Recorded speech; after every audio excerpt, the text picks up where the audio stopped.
మన ఫీలింగ్స్ గురించి చెప్పడానికి. అంటే మీరు హ్యాపీగా ఉన్నారా, బాధగా ఉన్నారా, బిజీగా ఉన్నారా ఇలా చెప్పడానికి. లేదా మన క్వాలిటీ, మన గుణం గురించి చెప్పడానికి కూడా వాడతాం.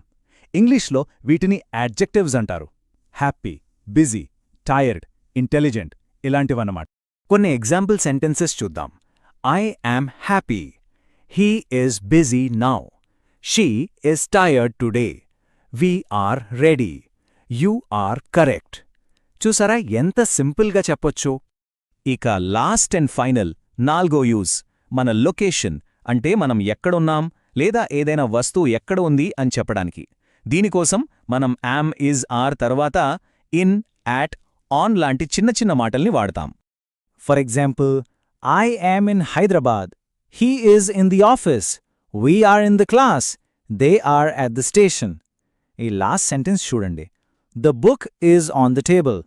ఇక్కడ ద బుక్ అనేది ఒక వస్తువు, సింగిల్ కదా, అందుకే ఈజ్ వాడాం.